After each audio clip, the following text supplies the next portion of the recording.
السلام عليكم ورحمة الله وبركاته. الحمد لله رب العالمين والصلاة والسلام على أشرف الأنبياء والمرسلين وعلى آله وصحبه ومن تبعهم بإحسان إلى يوم الدين.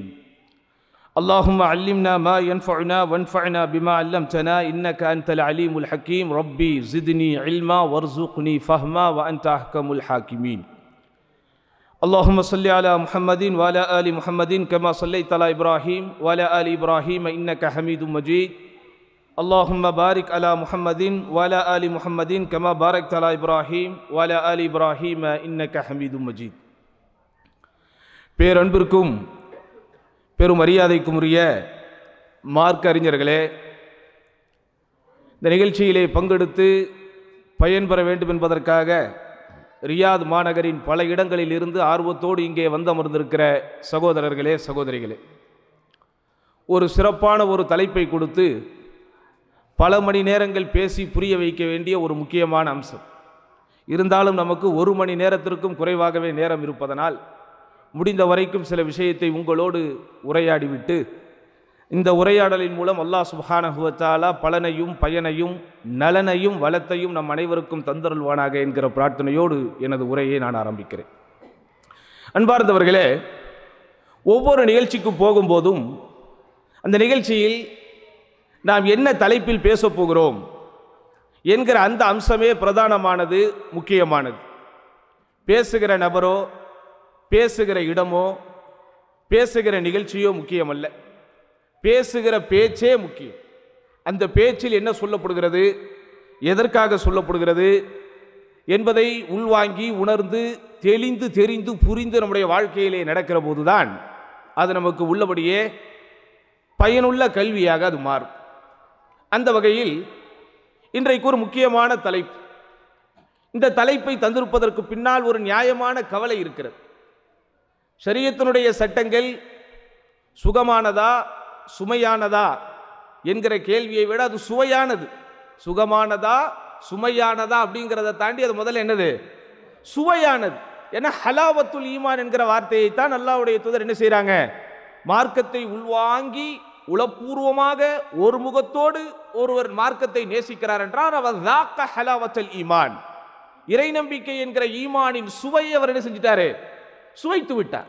அடிப்படையில் மார்க்கத்தை நேசிப்பவருக்கு, இந்த மார்க்கம்தான் உண்மை என்று உளமாற உணர்பவருக்கு, இந்த மார்க்கம்தான் எனக்கு இம்மைக்கும் மறுமைக்கும் வழிகாட்டும் என்கிற அந்த உன்னதமான சிந்தனையில் சித்தாந்தத்தில் இருப்பவருக்கு இந்த மார்க்கத்தை விட விருப்பத்திற்குரிய ஒன்று வேறு எதுவுமே இருக்க முடியாது. ஆக முதலில் உங்கள் எல்லோருடைய மனதிலும் ஆழமாக பதிய வையுங்கள், நம்முடைய மார்க்கம் என்பது உண்மையிலேயே சுவையானது.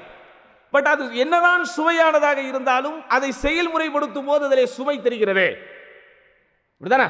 பாருங்க, இப்போ உண்ணாமல் பருகாமல் உடலிச்சையை தணிக்காமல் அதிகாலை 4 மணியில் இருந்து மாலை 6 மணி, தமாமில் எத்தனை மணிக்கு தான் நோம்பு திறக்கிறது, 5:45. சரி, ஒரு ஆவரேஜா 6 மணின்னு வைங்க.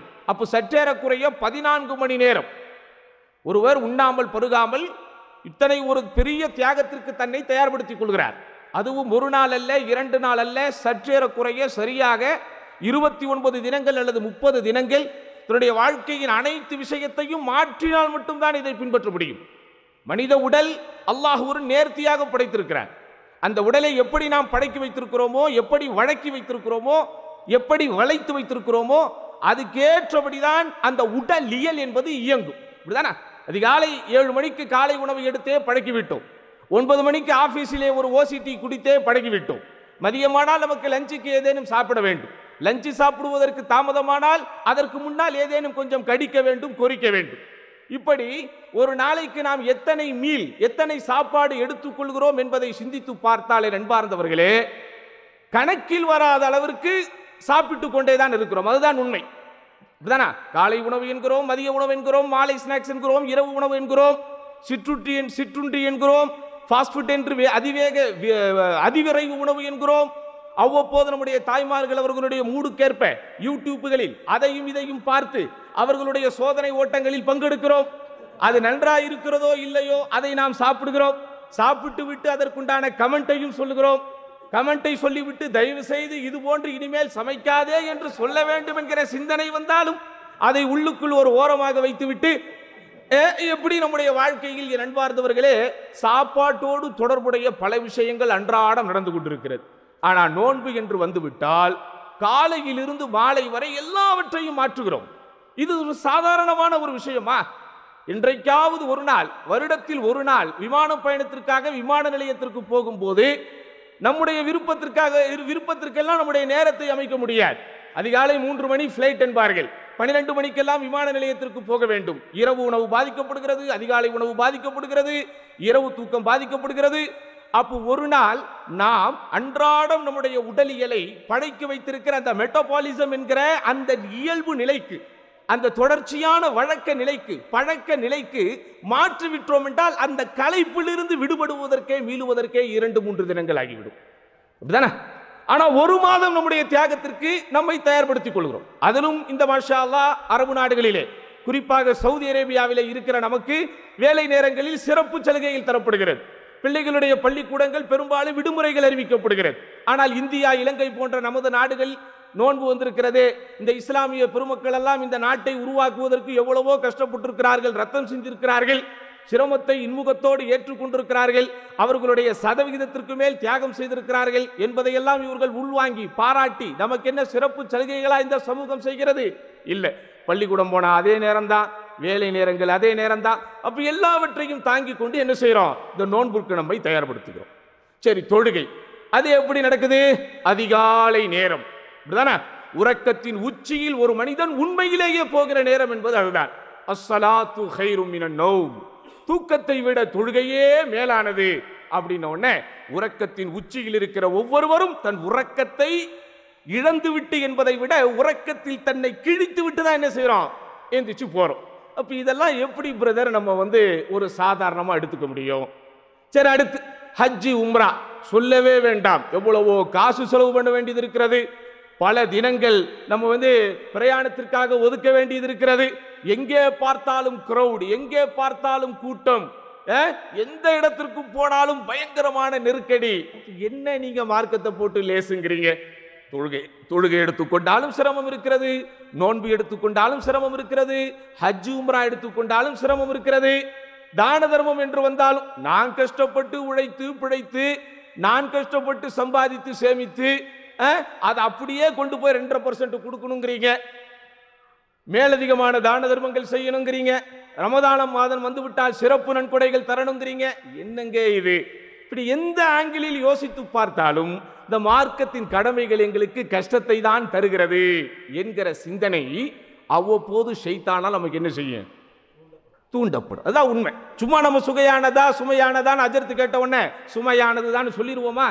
சொன்னா அவங்களை டார்கெட் பண்ணிடுவார். ஆஹா, இவன் என்னையா இந்த அக்கீதா, இவன் முதல்ல இவனுடைய பேக்ரவுண்ட் என்ன அப்படின்னு எல்லாருக்கும் பக்கத்தில் உள்ளவங்களுக்கே பயம் வந்துடும். அப்பாவி, சரியத்தை போய் இவ்வளோ கஷ்டங்கிற. அப்போ அதனால நம்ம என்ன செய்வோம்? சபையில் இருக்கும்போது சுகமானது தான், சுவையானது தான், சூப்பரானது தான் அப்படின்றோம். ஆனால் உண்மையில் உங்களுடைய உள்மனது என்ன சொல்லுகிறது? அதுதான் நீங்க கேட்கணும். என் அன்பார்ந்தவர்களே, மார்க்கத்தின் இந்த ஷரியத் சட்டங்களை செயல்முறைப்படுத்துவதில் உண்மையில் சிரமங்கள் இருக்கிறது என்பதை நாம் ஏற்றுக்கொண்டுதான் ஆக வேண்டும். இந்த உலகத்தில் எந்த விஷயமும் சகோதரர்களே சிரமப்படாமல் துன்பப்படாமல் என்ன செய்யாது? நமக்கு கிடைக்காது.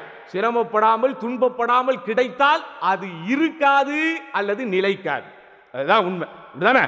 எது நாம் அப்படி உழைத்து கஷ்டப்பட்டு சிந்தித்து சேகரித்து நம்முடைய உழைப்பை அடகு வைத்து ஒரு விஷயத்தை நாம் பெறும்போதுதான் அந்த விஷயம் இறுதி வரைக்கும் நம்மோடு இருக்கும், இறுதி வரைக்கும் நம்மோடு இயங்கும், இறுதி வரைக்கும் நம்மோடு நிலை. அதுதான் உண்மை. ஆனால் அதே நேரத்திலே அதை எப்படி எடுத்துக்கொள்ள வேண்டும்? அதுதான் விஷயம். இங்க ஏன் உலகத்தின் விஷயங்கள் எல்லாவற்றையும் இன்னைக்கு நம்ம எப்படி எடுத்துக்கொள்கிறோம்? உலகத்தில் எந்த விஷயமாவது கஷ்டப்படாமல் இருக்கிறதா? எந்த விஷயமாவது நீங்கள் உலக விஷயங்கள் என்று எதையெல்லாம் வைத்திருக்கிறோமோ, அப்படிதானே? நம்முடைய குடும்ப வாழ்க்கையாக இருக்கலாம், நம்முடைய அலுவல் சார்ந்த வாழ்க்கையாக இருக்கலாம், நம்முடைய பொழுதுபோக்கு அம்சங்களாக இருக்கலாம், நம்முடைய அந்த அன்றாட கடமைகளை தாண்டி நம்முடைய விருப்ப நிகழ்வுகளுக்காக சில விஷயங்களை செய்வோமே, அதுவாக இருக்கலாம், குழந்தை வளர்ப்பாக இருக்கலாம், பெற்றோரை பேணுதலாக இருக்கலாம், அண்டை அயலவர்களோடு நாம் இணைந்து பிணைந்து வாழ்வதாக இருக்கலாம், அல்லது இந்த என்ன சொல்றோம் அந்த கேதரிங் என்று சொல்லுகிறோமே குடும்ப சந்திப்புகள், அல்லது அல் இஜ்திமாஅத்துல் உத்தியா என்கிறார்கள் அரபியில். அற்புதமான ஒரு வார்த்தை. இஜ்திமாஅத்துல் உத்தியா என்றால் நம்முடைய நேசத்திற்காக, நம்முடைய இன்பத்திற்காக, நம்முடைய சுகத்திற்காக, நம்முடைய ஆனந்தத்திற்காக சில கேதரிகளில் இருக்கிறோமே, இதுல எதுலையாவது சிரமப்படாமல் இருக்க முடியுமா? இப்ப இன்னைக்கு ஒரு இஸ்திராஹா புக் பண்ணிட்டோம், அப்படிதானே? மார்க்க நிகழ்வுக்காக புக் பண்ணி இருக்கிறாங்க. ஆனால் இந்த இஸ்திராஹாவிற்கு நாம் எல்லாம் வருவது, வெளிநாட்டிலே நாம் இருப்பதனால் உங்களுக்கு ஆழமாக புரியும் என்பதனால் சொல்கிறேன். வெறுமனே இந்த மார்க்க நிகழ்ச்சிக்காக மட்டும்தான் நான் இது போன்ற இஸ்திராஹாவிற்கு வந்திருக்கிறேன். பொழுதுபோக்கு விஷயங்களுக்காகவோ, நண்பர்களுடைய சந்திப்புக்காகவோ, ஊர் சந்திப்புக்காகவோ, குடும்ப சந்திப்புக்காகவோ, அல்லது எங்களுடைய ஆபீஸ் மேட்ஸ் என்று எங்களோடு வேலை பார்க்கிற அந்த ஒரு சர்க்கிள் இருக்குமே, ஒரு வட்டம் இருக்குமே, அந்த சந்திப்பிற்காகவோ நாங்க இந்த மாதிரி வெளியவே வந்ததில்லை யாராவது சொல்ல முடியுமா? சத்தியமா முடியாது. இப்படி ஒரு இஸ்திராஹா வேணும்னா முதல்ல அந்த கான்டாக்டை நம்ம கண்டுபிடிக்கணும், அந்த கான்டாக்டை தொடர்பு கொள்ளணும், தொடர்பு கொண்டு அதுக்கு அட்வான்ஸ் கொடுக்கணும், இந்த டேட்டா, இப்படி எல்லாவற்றிலும் இருக்கிறது. இன்னைக்கு நம்ம பிள்ளைகள் மாஷா அல்லாஹ் படிக்கிறார்கள், தானே? நம்முடைய பிள்ளைகள் மாஷா அல்லாஹ் எல்லோரும் பள்ளிக்கூடத்தில் படிக்கிறார்கள். சும்மா அது இலகுவா நமக்கு கிடைச்சிருதா? எவ்வளவு விஷயங்கள் இருக்குது. முதல்ல எந்த ஸ்கூல்ல போட போறோம் அப்படின்னு நம்ம முதல்ல பார்க்கணும். அந்த ஸ்கூலை நம்ம ஃபைண்ட் அவுட் பண்ணணும். ஃபைண்ட் அவுட் பண்ண உடனே அதை பத்தி என்கொயரி பண்ணணும். என்கொயரி பண்ணதுக்கு அப்புறம் ப்ரீ ரிஜிஸ்ட்ரேஷன் என்று ஒன்று இருக்கிறது. எப்படி ரிஜிஸ்ட்ரேஷனா? பதிவு. ப்ரீ ரிஜிஸ்ட்ரேஷனா என்னது? பதிவு பண்ணதுக்கு முன்னாடி ஒரு விசிட் இருக்குது, அப்படிதானே? அதுக்கப்புறம் ரிஜிஸ்ட்ரேஷன் இருக்கிறது. ரிஜிஸ்ட்ரேஷனுக்கு பிறகு என்ட்ரன்ஸ் டெஸ்ட் இருக்கிறது. அதுக்கப்புறம் அட்மிஷன் இருக்கிறது. அதுக்கப்புறம் அட்மிஷன் கன்ஃபர்மேஷன் இருக்கிறது. அட்மிஷன் கன்ஃபர்மேஷன் முடிச்சதுக்கு அப்புறம் அகாடமிக் சம்பந்தப்பட்ட விஷயங்களுக்காக மீட்டிங் இருக்கிறது, யூனிஃபார்ம் இருக்கிறது, புக்ஸ் இருக்கிறது, ஸ்டேஷனரிஸ் இருக்கிறது. எல்லாம் நம்ம லைஃப்ல நடந்துகிட்டு தான் இருக்குது. வேலைக்கு போறோம், சும்மா உங்களை கூப்பிட்டு இந்த வேலையை கொடுத்துட்டாங்களா? கொடுத்துட்டாங்களாங்க? முதல்ல நீங்க டிகிரி முடிக்கணும். டிகிரி முடிச்சுட்டு அங்கங்க ஏறி இறங்கணும். வேலை இருக்குதா வேலை இருக்குதான்னு பார்த்துக்கிட்டே இருக்கணும். நமக்கு முன்னாடி 10-20 வருஷத்துக்கு முன்னாடி வந்தவங்களோட பழக்கம் வைக்கணும். அவங்க மூடு நல்லா இருக்கும்போது அவங்க கிட்ட போய் ஒரு ஒப்பீனியன் வாங்கணும். அப்படியே ரியாதில் ஒரு வேலை இருந்தா பாருங்களேன் அப்படின்னு சொல்லி வைக்கணும். நம்ம சொன்னா கேட்க மாட்டாங்க, உம்மா சொன்னா தான் கேட்பாங்கன்னு உம்மாவை ரெக்கமெண்டேஷனுக்கு கூட்டு போனோம். அதுக்கப்புறம் ஏறி வரணும். ஏரியில பல பேர் எல்லாரும் நம்ம டைரக்ட் ரெக்ரூட்மெண்ட்ல இங்க வர்றதில்லை, ஃப்ரீ விசான்னு ஒன்றுல வரும். உலகத்திலேயே பல்லாயிரம், ஏற்கனவே சொல்லிட்டேனா என்னன்னு தெரியல, பல ஆயிரங்கள் கொடுத்து அதற்கு ஃப்ரீ விசா என்கிற பேர் இங்கே தான் பயன்படுத்தப்படுகிறது, அப்படிதானே? நான் முதல்ல கன்ஃபியூஸ் ஆயிட்டேன், ஃப்ரீ விசா ஃப்ரீயா கொடுக்குறாங்க போல இருக்கு விசான்னு நினைச்சுக்கிட்டு இருந்தேன். அப்புறம் தான் எனக்கு தெரியும், ஃப்ரீ விசானா நீங்க ஒரு விசால வருவீங்க, அதுக்கப்புறம் ஆளை கீழே பிடிச்சி எங்கேயாவது ஒரு வேலையில ஏறுவோம். அப்போ ஃப்ரீ விசால வரணும், இன்டர்வியூ அட்டன் பண்ணணும். இப்படி எவ்வளவோ விஷயங்கள் இருக்கிறது. அது நம்முடைய லைஃப்ல ஒரு பார்ட்டாக போய் கொண்டிருக்கிறது. ஷாப்பிங் போறோம், கஷ்டப்படாம போயிட முடியுமா? ரியாதில் கார் ஓட்டுறோம், கஷ்டப்படாம கார் ஓட்ட முடியுமா? உண்மையிலேயே ரியாதில் கார் ஓட்டுபவர்களுக்கு வாழ்நாள் சாதனையாளர் விருது கொடுக்கணும், இப்படிதானே? எங்களை மாதிரி ஜுபைலையும் அங்கிட்டு இங்கிட்டு, அதற்காக நான் ஜுபைல குறை சொல்லலை, ஜுபைல் மக்கள் தப்பா நினைச்சிடாதீங்க. நம்ம ஊர் பெரிய இண்டஸ்ட்ரியல் சிட்டி, அதுல மாற்றுக்கிறது கிடையாது. ஆனா அதே வேளையில் அங்க டிரைவிங்லாம் பெரிய சேலஞ்சிங் கிடையாது, அப்படிதானே? ஜுபைல எல்லாம் இருந்திருக்கீங்களா யாராவது? ரொம்ப பெரிய சேலஞ்சிங்லாம் கிடையாது. சின்ன சின்ன தெருக்கள் இருக்கும், அப்படியே போனா நமக்கு வசதி வாய்ப்புகள்லாம் வந்துடும், அப்படிதானே? யான்பு போன்ற நகரத்தில் இருந்தாலோ அல்லது இப்படி சின்ன சின்ன நகரங்களில் இருப்பவர்களுக்கெல்லாம் கார் ஓட்டுவது பெரிய சேலஞ்சிங் அல்ல. ஆனால் ரியாதில் எத்தனை சிக்னல்கள் இருக்கிறது, என்னென்ன மாதிரியான சிக்னல்கள் இருக்கிறது என்பதை புரிந்து கொள்வதற்கே ஒரு கோர்ஸ் படிக்க வேண்டும். அப்போ எல்லாமே சகோதரர்களே சிரமம் இல்லாமல் எதுவுமே கிடையாது. ஆனால் வேடிக்கை என்னன்னா, அவைகள் எதுவுமே நமக்கு சிரமமாக தெரிவதில்லை. அது எதுவுமே நமக்கு சிரமமாக தெரிவதில்லை. வேலைக்கு போவது ஆரம்பித்து, வேலை தேடுவது ஆரம்பித்து, பிள்ளைகளை வளர்ப்பது ஆரம்பித்து, பிள்ளைகளுக்கு தேவையான சேவைகளை செய்வது ஆரம்பித்து, எல்லாம் நம்முடைய வாழ்க்கையில் சிரமத்தோடு தான் நடந்து கொண்டிருக்கிறது.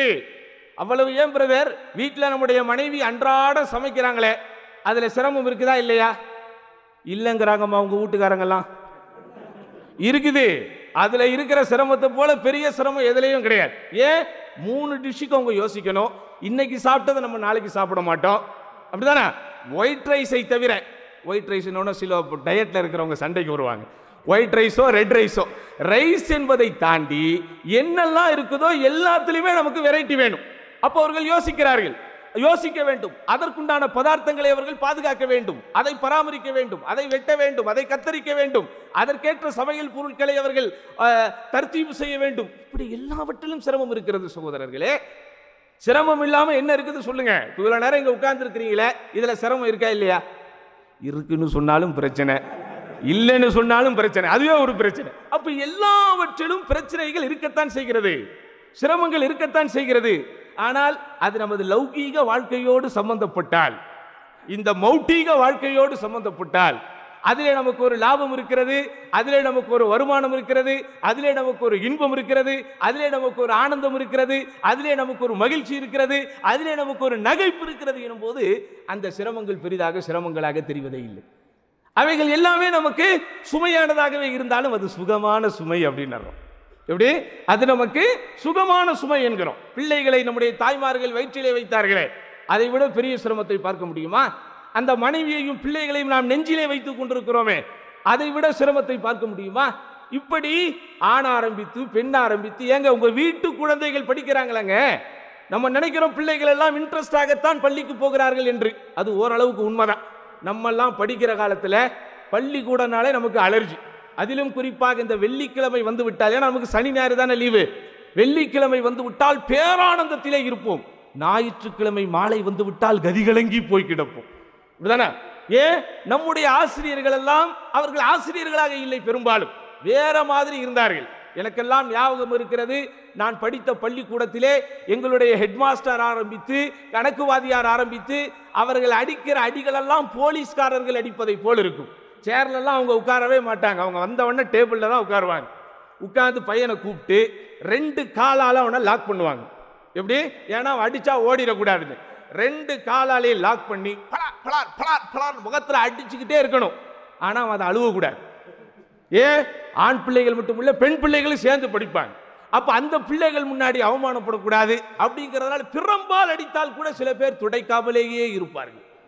அப்படி கஷ்டம், கண்ணீர், கவலை எல்லாத்தையும் தாண்டி நம்ம படிச்சு வந்தோம். ஆனா இன்னைக்கு மனித உரிமை அது இதுங்கிறதெல்லாம் பெருசா வந்துட்டதுனால பிள்ளைகள் என்ன செய்ய முடியாது, அடிக்க முடியாது. அது மாஷா அல்லாஹ் பெரும்பான்மையான பள்ளிக்கூடங்கள், அதிலும் குறிப்பாக வளைகுடா நாடுகளில், இது போன்ற வளர்ந்த நாடுகளில் இருக்கக்கூடிய சர்வதேச பள்ளிக்கூடங்கள் என்ன செய்யறதில்லை, பிள்ளைகளை பிசிக்கல் டச் பண்ணுவதில்லை.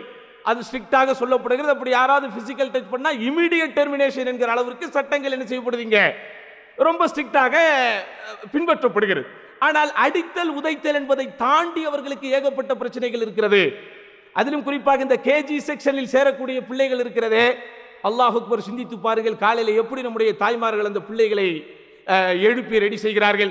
உண்மையிலேயே இந்த ஹக்கீஸ் என்கிற ஒன்று மட்டும் கண்டுபிடிக்கப்படாவிட்டால் பள்ளிக்கூடங்களின் நிலைமைகள் என்ன ஆகும் என்றே யோசிக்க முடியவில்லை, அந்த அளவிற்கு. அதிலும் சில தாய்மார்கள் கேஜி செக்ஷனில் இருந்து பெரிய பெரிய கம்ப்ளைண்ட், நேத்து போட்ட ஹக்கீஸை மாத்திட்டு புதுசாவது ஹக்கீஸ் போட்டு அனுப்புங்கம்மா, அதே ஹக்கீஸோட அனுப்பிச்சு விட்டுறாங்க.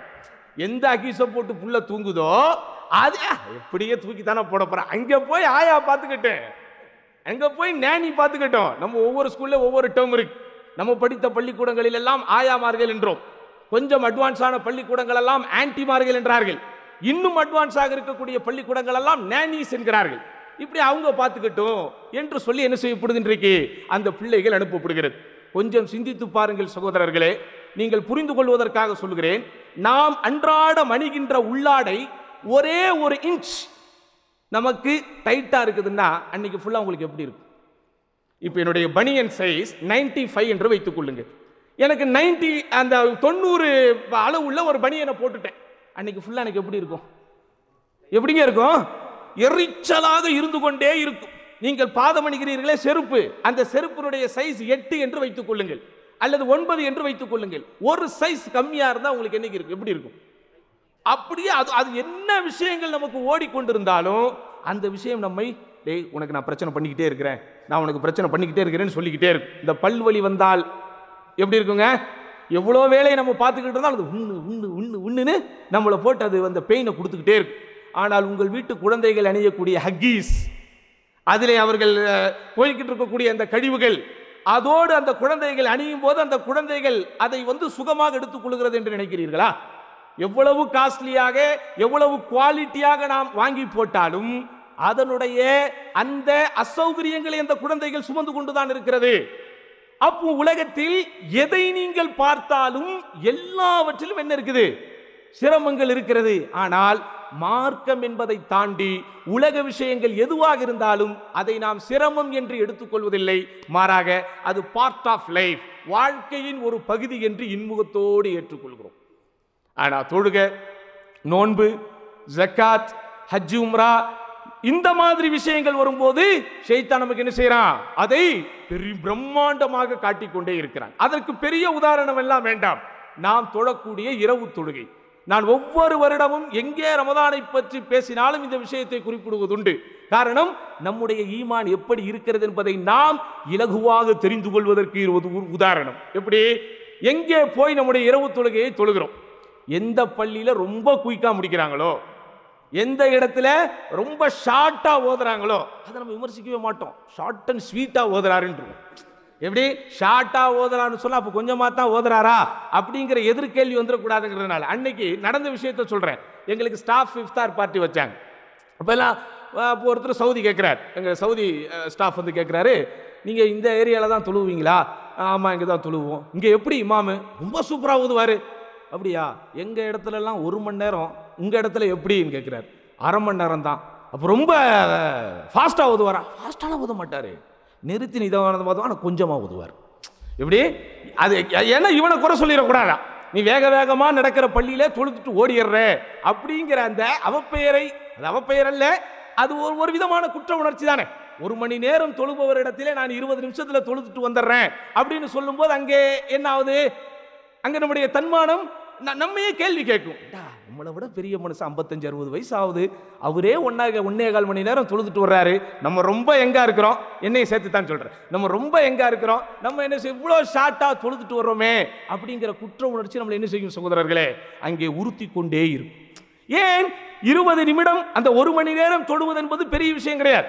இமாம்களுடைய வரலாறை நீங்கள் படித்து பார்த்தால் ஆச்சரியத்திலும் ஆச்சரியம், ஒவ்வொரு நாளுக்கும் ஒரு முழு குரானை ஓதி இருக்கிறார்கள். இப்போது கூட ஷேக் அவர்களோடு பேசிக் கொண்டிருக்கும் போது கத்தரில் ஒரு பள்ளி இருக்கிறதாம். அந்த பள்ளியின் இமாம் ஒரு நாளைக்கு 10 ஜுசு ஓதி தொழ வைக்கிறார். ஒரு நாளைக்கு எத்தனை ஜுசு தான்? 10 ஜுசு ஓதி தொழ வைக்கிறார். குறிப்பாக இந்த இறுதி 10 தினங்களில் 3 குரான்களை முழுமையாக ஓதி முடிக்கிறார். ஒரு நாளைக்கு 10 ஜுசுனா இப்ப எத்தனை நாள் அவங்க முடிக்கிறாங்க? 3 தினங்களில் ஆவரேஜாக ஒரு குரானை முடித்து இறுதி 10 தினங்களில் சுமார் 9 தினங்கள் தொடர்ச்சியாக இதை அவர்கள் கடைபிடித்து 3 குரான்களை முழுமையாக ஓதி முடிக்கிற பள்ளிவாசல்களும் உண்டு. அங்கே தொழ வைக்கிற இமாம்களும் உண்டு. அந்த இமாம்களுக்கு பின்னால் ஆர்வத்தோடு தொழுபவர்களும் உண்டு. ஆனால் நம்முடைய நிலைமைகள் எப்படி இருக்கிறது? அந்த 1/2 மணி நேரம் தொழுவதற்கு இவர்கள் செய்கிற சேட்டைகள் இருக்கிறதே தாங்க முடியாது. எல்லாத்துக்கும் அவன் ஒரு பாலிசி வச்சிருப்பான். எப்படி? ருக்குவுக்கு போகும்போது தான் ஜாயின் பண்ணணும். சீக்கிரம் வந்தாலுங்க, நான் சிரிக்கிறதுக்காக சொல்லல. ஏப்பா நீ ருக்கு போகும்போது தானே ஜாயின் பண்ற, அதுக்கு நம்ம என்ன லாஜிக் வச்சிருக்கிறோம்? நிற்க முடியாது, கால் வலிக்கும். சரி, அப்ப அதுவரை நீங்க எங்கேயா உட்கார்ந்துக்கிட்டா இருக்க? என்னுடைய கேள்வி, நீ கரெக்டா வரும்போது ருக்கு போகுதுன்னா ரைட். இவன் முன்னாடியே வந்தாலும் நீங்கள் பார்த்தால் தெரியும், பள்ளிக்கு ஒரு 10 பேர் இப்படியே இருக்கிறான். எப்படி? ருக்குவில் தான் ஜாயின் ஆகிறார்கள். அதற்கு அவர்களுக்கு மன ரீதியாக தங்களை நியாயப்படுத்திக் கொள்வதற்கு வைக்கிற தர்க்க ரீதியான காரணம் என்ன? நின்னா கால் வலிக்கும், இப்படி ஆட்டுவான், காலை இப்படி நிற்பான், அப்படியே வர வர வர வரன்னு வருவான். அப்போ இதை அவனே தவிர்த்துக் கொள்வதற்கு கரெக்டா ருக்குல போய் ஜாயின் பண்றோம். ஆனால் நீங்கள் நன்றாக சிந்தித்து பாருங்கள், அந்த ருக்குல போய் ஜாயின் பண்ற வரைக்கும் நீ எங்கேயும் உட்காரல. என்ன செய்யறான் அவன்? ஒன்னு பாத்ரூம் பக்கத்துல போய் நிற்பான், இல்ல ஒளி செஞ்சுட்டு வந்தவொடனே அந்த பள்ளிக்கு முன்னாடிக்கும் பின்னாடிக்கும் நடுவில் ஒரு கேப் இருக்கு, இந்த செருப்பு போடுறதுக்கெல்லாம் அந்த இடத்துல போய் நிற்பான். அங்கெல்லாம் போய் நிற்கிற புனிதமான இடம் உன்னை அழைக்குது, உள்ள வந்து நிற்க கூடாதா? சைத்தான் விட மாட்டான்.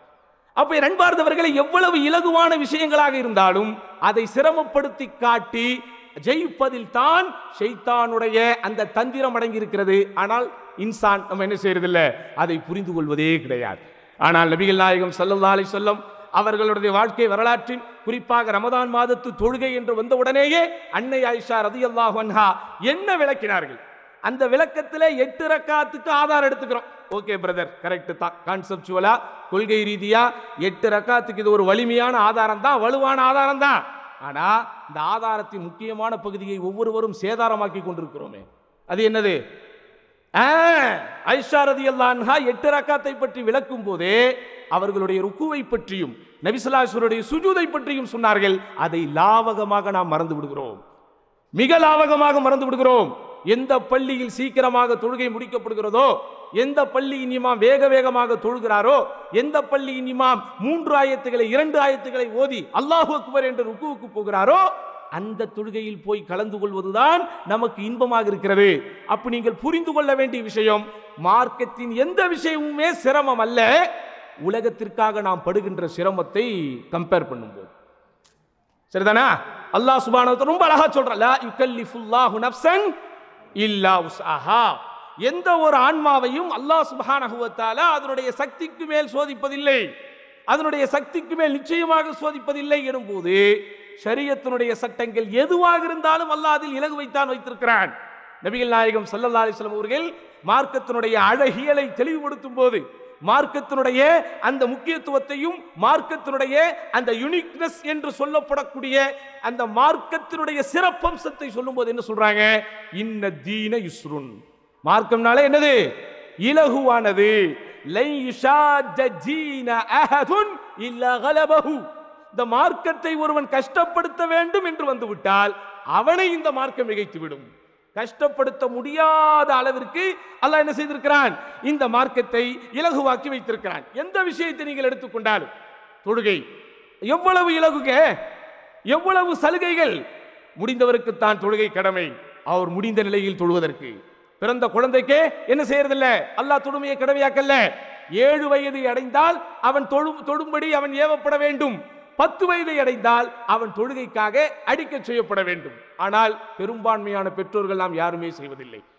தொழுகை என்று வரும்போது சின்ன பையன், சின்ன குழந்தை தானே, எப்படி அவன் காலையில் எந்திப்பான்? ஆனா பிள்ளைகளை இயல்புக்கு மாற்றமாக 3 வயதிலேயே அல்லது 3 வயதிற்கு முன்னால் என்ன செய்யறோம்? அதிகாலை எழுப்பி பள்ளிக்கு அனுப்புறோம், ஸ்கூலுக்கு அனுப்புறோம். நாம் இருக்கக்கூடிய நாடுகளில் நீங்கள் கொஞ்சம் கணக்கு போட்டு பார்த்தீங்கன்னா, ஃபஜ்ருடைய நேரத்திற்கும் பள்ளிக்கு அனுப்பக்கூடிய நேரத்திற்கும் பெரிய வித்தியாசம் இல்லை. அதிகபட்சம் 1 மணி நேரம் வித்தியாசம் வரப்போகிறது, அதிகபட்சம் 1.5 மணி நேரம் வித்தியாசம் வரப்போகிறது. நீங்கள் தூங்க வைக்கக்கூடிய நேரத்திற்கு 1 மணி நேரத்துக்கு முன்னாடி நீங்க தூங்க வச்சீங்கன்னா அந்த 1 மணி நேரத்தை இங்கே டேலி செய்து விட முடியுமா இல்லையா? அந்த 1.5 மணி நேரத்தை இங்கே டேலி செய்து விட முடியுமா இல்லையா? ஆனா நமக்கு மனசு வராது. பள்ளிக்கூடம் அனுப்புவதற்கு என்ன செய்யணுமோ, எவ்வளவு வேண்டுமானாலும் சிரமத்தை இன்முகத்தோடு ஏற்றுக்கொள்கிறோம். அதற்காக தாய்மார்கள் எவ்வளவு பெரிய கஷ்டத்தையும் என்ன செய்யறாங்க? ரொம்ப இன்முகத்தோடு ஏற்றுக்கொள்கிறார்கள். இன்றைக்கு இருக்கக்கூடிய அந்த பள்ளிக்கூடத்திலே சேர்ப்பதற்கு ஏஜ் கிரைட்டீரியா என்று வைத்திருக்கிறார்கள். வயது வரம்பு என்ன? ஒரு பிள்ளைய பள்ளிக்கூடத்துக்கு போகணும்னா அது எந்த வயசு இருக்கணும்? பெரும்பான்மையான உலக நாடுகள் இந்த விஷயத்தில் ரொம்ப ஸ்ட்ரிக்டாக இருக்கிறார்கள்.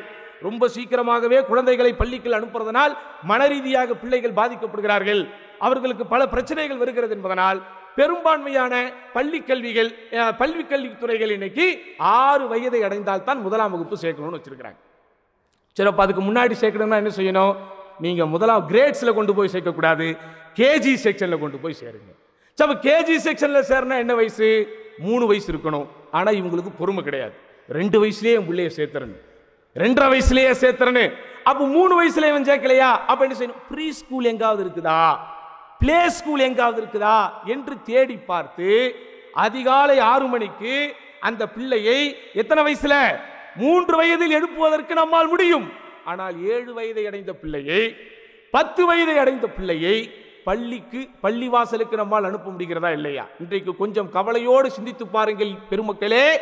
எல்லோரும் இந்த நிகழ்ச்சிக்கு வந்தீர்கள், உங்களுடைய பிள்ளைகள் எல்லோரும் அங்கே விளையாடி கொண்டிருந்தார்கள். பிள்ளைகள் விளையாடட்டும், தப்பில்லை. ஆனால் 7 வயது அடைந்த பிள்ளைகள் அங்கே தொழுகை நேரத்திலே விளையாடி கொண்டிருந்தார்களே, யாருடைய தப்பு? 10 வயது அடைந்த குழந்தைகளும் இங்கே இஷா நடக்கும் போது விளையாடி கொண்டிருந்தார்களே, யாருடைய தப்பு? குழந்தைகளை நான் குற்றம் சொல்லவில்லை, ஆனால் பெற்றோர்களாகிய நாம் எப்படி இருக்கிறோம் என்பதை இந்த சபையில் சிந்தித்து பாருங்கள். உள்ளபடியே உன்னதமான, உயர்வான, உச்சக்கட்டமான மார்க்க உணர்வு நமக்கு வரக்கூடிய ஒரு புனித மாதம் என்றால் அது ரமதான். ரமதானுடைய மாதத்தில் ஷைத்தான்கள் விலங்கிடப்படுவதனால், அதிலும் மரதத்து ஷயாத்தீன் என்கிற ஆகப்பெரும் மனமுரண்டு பிடிக்கக்கூடிய பெரும் கெட்ட ஷைத்தான்கள் எல்லாம் விலங்கிடப்படக்கூடிய மாதம் என்பதனால் ஏனைய மாதங்களில் பார்க்க முடியாத கருணையை, ஏனைய மாதங்களில் பார்க்க முடியாத இரக்கத்தை, ஏனைய மாதங்களில் நீங்கள் பார்க்க முடியாத இறை நம்பிக்கையாளர்களுக்குள் ஏற்படக்கூடிய நெருக்கத்தை இந்த மாதத்திலே பார்க்கலாம்.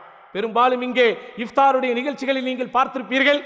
இப்போது நாம் இருக்கக்கூடிய இந்த ஆண்டுகளில் சில பல கெடுபிடிகள் இருந்தாலும் பெரும்பாலும் இங்கே ஒரு வழக்கத்தை வைத்திருந்தார்கள். எப்படி? வாய்ப்பு இருக்கக்கூடிய பள்ளிவாசல்களில் எல்லாம் இஃப்தார் உணவு விநியோகம் செய்யப்படும். பெரும்பாலும் அந்த விநியோகக்கூடிய பணியிலே யார் ஈடுபடுவா? யாரை பார்த்தால் நம்முடைய பிள்ளைகள் பயந்து ஓடுமோ? என்ன இருந்தாலும் சவுதி பிள்ளைகளை பார்த்தா நமக்கு என்ன இருக்குது? ஒரு அலர்ஜி இருக்கத்தான் செய்யும். ஆனா அந்த பிள்ளைகள் என்ன செய்து, இந்த ரமதான் மாதம் வந்து விட்டால் அவர்கள் சார்ந்திருக்கக்கூடிய அரசாங்கத்தால் அனுமதிக்கப்பட்ட நிறுவனத்தினுடைய அந்த பேட்ஜ் இருக்கக்கூடிய அந்த கோட்டுகளை மாற்றிக்கொண்டு, அவனுக்கு கீழ் எத்தனையோ ஹத்தாமாக்கள் வீட்டிலே, அவனுக்கு கீழ் எத்தனையோ சவாக்குகள் வீட்டிலே, அவனுடைய பேரில் எத்தனையோ என்ன இருக்கும், சிஆர் இருக்கும். எந்த ஒரு விஷயத்தையும் பார்க்காம சிரித்த முகத்தோடு இன்முகத்தோடு சாதாரண ஏழைப்பாளைகளாக இந்த நாட்டிலே வேலை பார்க்க வரக்கூடிய ஹிந்திகளாக இருக்கலாம், பாகிஸ்தானிகளாக இருக்கலாம், பங்காளிகளாக இருக்கலாம், இன்னும் பிற நேஷனாலிட்டி யாராக வேண்டுமானாலும் இருக்கலாம். அவனிடத்துல போய் சிரித்த முகத்தோடு என்ன செய்யறான்? அந்த இஃப்தார் பொட்டலத்தை கொடுப்பான், தண்ணி பாட்டிலை விநியோகிப்பான். இவன் குடித்து போட்ட தண்ணீரை எச்சில் பாட்டிலை அவன் எடுத்து பொறுக்கி என்ன செய்வான்? ஜுபாலாவில் போடுவான். இதை நான் மிகைப்படுத்தி சொல்லவில்லை, இது நடந்து கொண்டிருக்கிற உண்மை. இதற்கு பின்னாடி என்ன இருக்குன்னு நினைக்கிறீங்க? இந்த மாதம் அவனுக்குள் ஏற்படுத்தக்கூடிய ஆன்மீக உணர்வு, இந்த மாதம் அவனுக்குள் ஏற்படுத்தக்கூடிய ஆன்மீக உணர்வு இங்க மட்டும் கிடையாது. நம்ம ஊர்ல போய் பாருங்க சகோதரர்களே, வியாபார காரணமாக இருந்தாலும் தொழில் ரீதியான காரணமாக இருந்தாலும் நீங்கள் பெரும் பெரும் ஜவுளி கடைகளிலே அல்லது ஜவுளி கடல்களிலே போய் பாருங்கள், நோன்பு திறப்பதற்கு அங்கே ஏற்பாடு செய்யப்பட்டிருக்கிறது. உள்ளார்ந்த உணர்வு அவனுக்கு இருக்கிறதோ இல்லையோ, ரமலான் மாதத்தில் அவன் அடிக்கக்கூடிய மஞ்சை பையுக்கெல்லாம் ரமலான் நல்வாழ்த்துக்கள். சில பேர் ரொம்ப அட்வான்ஸா வந்து ஈது முபாரக், இன்னும் சில பேர் ரொம்ப அட்வான்ஸா வந்து ஈது முபாரக் என்று அரபியிலேயே என்ன செய்யறான்? அச்சடித்து பைகளை கொடுக்கக்கூடிய அளவிற்கு உண்டான மாற்றங்களை பார்க்கிறோம். அப்ப என்ன நம்ம இதுல புரிஞ்சுக்கிறோம்? சாதாரணமாக சராசரியாக வாழ்ந்து கொண்டிருக்கிற யாருக்கும் ஒரு ஆன்மீக உணர்வை இயல்பாக ஏற்படுத்தக்கூடிய இந்த மாதத்தில் 7 வயது அடைந்த 10 வயதை அடைந்த 10 வயதையும் தாண்டிய பிள்ளைகள் தொடாமல் இருப்பது நமக்கு ஒரு குற்ற உணர்ச்சியாகவே இல்லை. அப்போ பிரச்சனைகள் எங்கே இருக்கிறது? மார்க்கம் தாண்டிய இந்த லௌகீகத்தோடு இருக்கிற எல்லா விஷயங்களிலும் உண்மையிலேயே அதில் சிரமம் இருந்தாலும், உண்மையிலேயே கஷ்டம் இருந்தாலும், அதிலே நாம் படக்கூடிய கஷ்டங்களை மட்டும் நீங்கள் எழுதி வைத்து படித்து பார்த்தால், அட இவ்வளவு சிரமங்களா நாம் படுகிறோம் இந்த பிள்ளைகளை பள்ளிக்கூடத்திற்கு அனுப்புவதற்கு, இந்த ஷாப்பிங்கை முடிப்பதற்கு, இந்த வெக்கேஷன் போய்விட்டு வருவதற்கு, ஒரு வீட்டை கட்டுவதற்கு, அந்த வீடு சம்பந்தப்பட்ட அப்ரூவல்களை வாங்குவதற்கு, ஒரு வாகனத்தை வைத்து இங்கே ஓட்டுவதற்கு எவ்வளவு இருக்குங்க. காசு இருக்கிற எல்லார்ட்டையும் கார் இருக்கு, ஆனா கார் இருக்கிற எல்லாரும் அப்படியே சுகமா அப்படியே போயிட்டு வந்துடுறோமா? ஒவ்வொரு வருடத்திலையும் அதுக்கு இன்ஸ்பெக்ஷன் இருக்கு, அது சம்பந்தப்பட்ட இன்சூரன்ஸ் இருக்கு. இப்படி எல்லாவற்றிற்கும் நம்மை தயார்படுத்திக் கொள்கிறோம். அவைகள் எல்லாவற்றையும் செய்வதிலே சிரமங்கள் உள்ளபடியே உண்மையாகவே இருந்தாலும் அது நமக்கு ஒரு சிரமமாகவே தெரிவதில்லை. காரணம், அவைகள் எல்லாமே நமக்கு வாஜிபாத்துகளாக தெரிகிறது. வாஜிபாத்துகள்னா என்ன? கடமைகளாக தெரிகிறது. அப்படிதானா? ஒவ்வொரு முஸ்லிமும் ஒவ்வொரு ரெசிடென்ட்டும் இந்த ஊரிலே இருக்க வேண்டும் என்றால் அவனுடைய இகாமா ரினியூ செய்யப்பட வேண்டும். அது எப்படி ஒரு வாஜிபாத்தோ அதே போன்று நம்மோடு சார்பாக நம்மை சார்ந்திருக்கிற அத்துணை ஆவணங்களையும் ஒவ்வொரு வருடமும் புதுப்பித்துக் கொண்டிருக்கிறோம். எத்தனை ஆவணங்கள் உங்களிடத்தில் இருக்கிறது? கொஞ்சம் விரல் விட்டு எண்ணி பாருங்கள். ஒரு காலத்திலே ஆவணம் என்றாலே பள்ளிக்கூடத்தினுடைய சர்டிபிகேட்டை மட்டும் தான் வைத்திருந்தோம். இன்றைக்கு அப்படி அல்ல. ஒவ்வொரு பெயருக்கும் பின்னால் குறைந்தபட்சம் 20 ஆவணங்களை வைத்திருக்கிறோம். பிறப்பு சான்றிதழ் ஆரம்பித்து பள்ளி கல்லூரி சான்றிதழ் ஆரம்பித்து இப்போது நம்மிடத்திலே ஆக்டிவாக இருக்கக்கூடிய அந்த ஆவணங்களை மட்டும் பாருங்க. இகாமா, இன்சூரன்ஸ், அப்படி மெடிக்கல் இன்சூரன்ஸ், இப்படி ஆரம்பிச்சு டிரைவிங் லைசன்ஸ், காருக்கு உண்டான அந்த இன்சூரன்ஸ், பாஸ்போர்ட், இப்படி எத்தனை ஆவணங்கள் இருந்தாலும் அதை டக்கு டக்கு டக்கு டக்கு டக்குன்னு ரினியூ பண்றோம். என்னதான் நிறைய விஷயங்கள் அது ஆன்லைனில் நடந்தாலும் அதற்கு பின்னால் எவ்வளவு சிரமங்கள் இருந்தாலும், அப்பாயின்மெண்ட் எடுக்கணுமா, ரெடி. எம்பசியை பார்க்கணுமா, ரெடி. கவுன்சிலேட்டுக்கு போகணுமா, ரெடி. கன்சல்டேஷனுக்கு ஆபீஸுக்கு போகணுமா, ரெடி. பப்ளிக் சர்வீஸ் ஆபீஸுக்கு போகணுமா, ரெடி. கஷ்டம் தான். ஆனா அது நமக்கு என்னவா தெரியல? என்னவா தெரியல? கஷ்டமா தெரியல, இஷ்டமா தெரியும். ஆனா மார்க்கம் எவ்வளவு இலக்கு. ஒரு நாளைக்கு எவ்வளவு நேரம் அங்க தொழுகிறோம்? 5 நேரம். எவ்வளவு மணி நேரம்? ஒரு காலம் இருந்தது, கவலையோடு சொல்லுகிறேன் சகோதரர்களே, ஃபஜ்ர் தொழுகையெல்லாம் நீண்ட நேரம் இமாம்கள் ஓதி தொழ வைப்பார்கள். இன்னைக்கு நீண்ட நேரம் ஓதி தொழக்கூடிய பள்ளிவாசல்கள் பெரும்பாலும் இல்லை. அது இமாம்களுடைய தவறல்ல, பின்னாடி இருப்பவர்கள் பண்ற டார்ச்சர். ஒரு ஹஸ்ரத் பயான் பண்ணும்போது சொன்னார், ஏற்கனவே அதை நான் உங்களோடு பகிர்ந்திருக்கிறேன். இமாம் தொழுவ ஆரம்பிக்கும் போதே அப்படின்ட்டு தான் அல்லாஹ் அக்பர்ங்கிறார். இப்படின்னா என்னது சின்னதா ஓதுங்க. ஹதீஸ் தேடுவார். எந்த ஹதீஸ்? நபி ஸல்லல்லாஹு அலைஹி வஸல்லம் முஆத் இப்னு ஜபல் ரலியல்லாஹு அன்ஹு அவர்களுக்கு சொன்னது என்ன சொன்னாங்க? முஆதே, நீங்கள் ஒரு சமூகத்திற்கு இமாமத் செய்வதாக இருந்தால், தலைமை தாங்கி தொழுவதாக இருந்தால் நீண்ட நேரம் தொழுவாதீர்கள். உங்களுக்கு பின்னால் யார் இருக்கலாம்? வயதானவர்கள் இருக்கலாம், பலவீனமானவர்கள் இருக்கலாம், தாய்மார்கள் இருக்கலாம், தேவை உடையவர்கள் இருக்கலாம்னு அல்லாஹ்வுடைய தூதர் சொன்னாங்க. இது சொன்னது 2 ஆயத்து ஓதக்கூடிய முஆத் இப்னு ஜபலுக்கா? யாரு? அவர்கள் இயற்கையாகவே நிறைய ஓதுவார்கள். இப்படி பக்கம் பக்கமாக ஓதாமல் நீங்கள் ஓதுவதில் ஆவரேஜாக ஓதுங்கள் என்று அல்லாஹ்வுடைய தூதர் ஸல்லல்லாஹு அலைஹி வஸல்லம் சொன்ன கருத்தை நம்ம என்ன ஆக்கிட்டோம்? இன்னைக்கு 2 ஆயத்து ஓதனா போதும், 3 ஆயத்து ஓதனா போதும். ஏங்க, இன்னும் உங்களுக்கு ஒன்றை ஞாபகப்படுத்த ஆசைப்படுகிறேன். வெள்ளிக்கிழமை அதிகாலையில் ஃபஜ்ர் தொழும்போது பெரும்பான்மையான இமாம்கள் எதை ஓதிக்கிட்டு இருந்தாங்க? சூரா கஹ்ஃப் நம்ம எல்லாரும் ஓதுறது தொழுகையில. இன்னைக்கு சூரா சஜிதா. இன்னைக்கு நீங்கள் வழக்கமாக தொடக்கூடிய பள்ளிகளில் எத்தனை இமாம்கள் அந்த வெள்ளிக்கிழமை காலையில சஜிதா சூரா ஓதுறாங்க? பெரும்பாலும் இல்ல. பெரும்பாலும் ஏன் அவங்க தவறா? பின்னாடி இருக்கிறவன் பண்ற சேட்டை. ஏங்க, இன்னொரு உதாரணம். வெள்ளிக்கிழமையில் பெரும்பாலும் ஜும்மா தொழுகையில என்னென்ன சூரா ஓதுவாங்க? சப்பி இஸ்ம ரப்பிக்கல் அலா, ஹல்லா தாக்க ஹதீஸ். இதில் ஒரு சில ஃபத்வாக்கள் இருக்கிறது. எல்லா வாரமும் தொடர்ச்சியாகவே இதை ஓதிக்கொண்டிருக்க கூடாது. அப்படி ஓதுனா ஃபர்துன்னு மக்கள் நினைவதற்கு வாய்ப்பு இருக்கிறதுனால அப்பப்ப மாத்திக்கங்க. ஆனா இப்போது நான் கேட்க விரும்புகிற கேள்வி, நீங்கள் ரெகுலராக தொடக்கூடிய பள்ளி வாசல்களில் எத்தனை வாரங்கள் சப்பி இஸ்மவும் ஹல்லத்தாக்கவும் ஓதப்படுகிறது? ரொம்ப ரேர். குல்ஹுவல்லாஹ். நான் தொடக்கூடிய பள்ளியில் பெரும்பாலும் வல்லசரும் குல்ஹுவல்லாஹ் தான். சிரிப்பதற்காக சொல்லல, மக்களுடைய நிலைமைகள் அப்படி மாறிவிட்டது சகோதரர்களே. அதே வெள்ளிக்கிழமையில் ஜும்மா தொழுது முடித்து விட்டு ஈவினிங் வீக்கெண்டுக்கு எங்கே போகிறோம்? அல்ஹம்துலில்லாஹ், நம்மெல்லாம் ரியாத் சீசனுக்கு போக மாட்டோம். அப்படிதானே? ஆமா. நம்மெல்லாம் மாஷா அல்லாஹ் சினிமா தியேட்டருக்கு போக மாட்டோம். உண்மைதானே? ஆமா. நீங்கெல்லாம் சிரிக்கிறத பார்த்தா போவீங்க போல இருக்க. பல பேர் நோம்புல போக மாட்டோம். அல்லாஹ் அக்பர். இப்படிதாங்க இருக்கணும். நல்லா தர்பியா கொடுத்து என்ன உண்மையை உரைக்கிறாரு பாருங்க. நோம்புல எப்பவுமே போவாதீங்க பிரதர், எப்பவுமே போவாதீங்க. சரிதானா? அது சில பேர் இந்த நாட்டை விட்டு எங்கேயாவது போய் காசை போட்டு செலவு பண்ணி போகிறா. அது என்னது? யார் அந்த சீர்கேடுகளில் ஈடுபட்டு கொண்டிருக்கிறார்களோ அவர்களுக்கான, நமக்கானதல்ல. நம்மளை யாரும் பிடிச்சி இழுத்துட்டு போகல. நம்மளை யாராவது பிடிச்சி இழுத்துட்டு போனாங்களாங்க? அப்போ தில் ஹே தோ தீன் ஹே என்பார்கள். மனம் இருந்தால் மார்க்கம் உண்டு என்பார்களே, அதுபோல நம்முடைய மனதை நம்ம என்ன செய்யணும்? உறுதிப்படுத்தணும். நம்முடைய மனதை நம்ம என்ன செய்யணும்? வலிமைப்படுத்தணும். சகோதரர்களே, வலிமைப்படுத்த முடியுமா இல்லையா? முடியுது. எதுல முடியுது? நம்ம ஈகோவை யாராவது டச் பண்ணிட்டா அவனை பார்க்காம இருக்கிறதுல மன உறுதி இருக்குது. அப்படிதானா?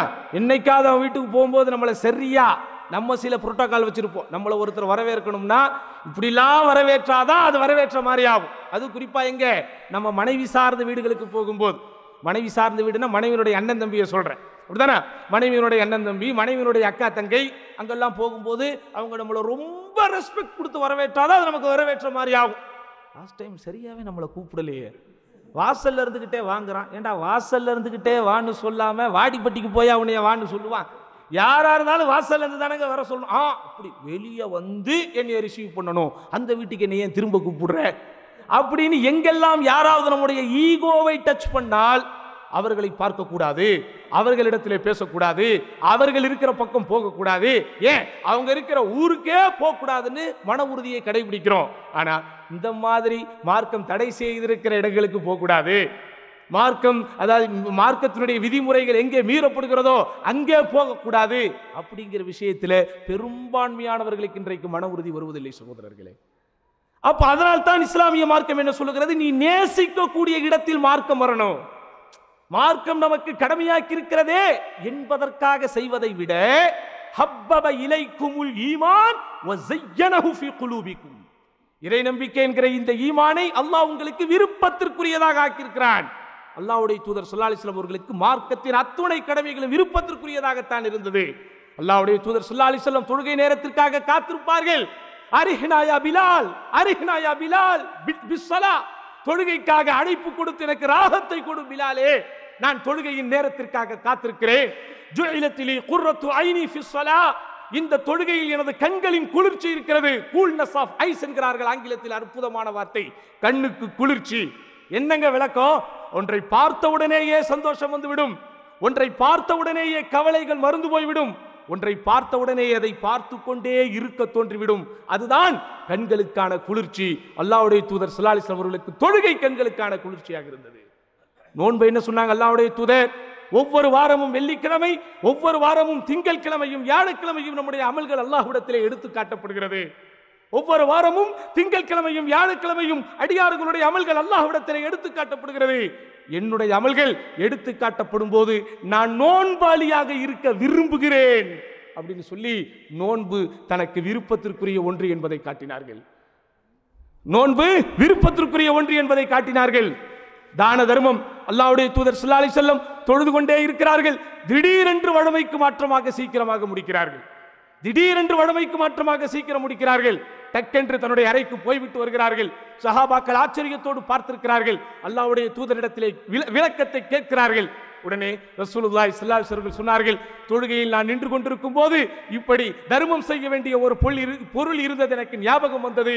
அதை நான் காலம் கடத்தி விடக்கூடாது என்பதற்காக அதை நான் தர்மம் செய்து விட்டு வந்தேன் என்று தர்மம் தனக்கு விருப்பத்திற்குரிய என்பதை காட்டினார்கள். நமக்கும் தொழுகையிலே ஞாபகம் வருது. என்ன வருது? என்னங்க வருது? எதெல்லாம் வரக்கூடாதோ எல்லாமே வருது. எல்லாம் இன்னைக்கு கூட, அதாவது உண்மையிலேயே நாம் ஃபோக்கஸோடு வாழ்ந்து கொண்டிருக்கிறோம் என்கிற அந்த ஃபோக்கஸிங் பாயிண்ட் இருக்குதுல்ல, உலகத்தில் எல்லாரும் பல்லாயிரக்கணக்கான கோடிகள் செலவு செய்கிறார்கள் இப்படிப்பட்ட ஒரு பயிற்சியை தருவதற்கு. அதற்காக பெரிய பெரிய எக்ஸ்பர்ட்ஸ் என்று அறியப்படுகின்ற வல்லுநர்கள் பல மணி நேர பயிற்சிகளை தருகிறார்கள்.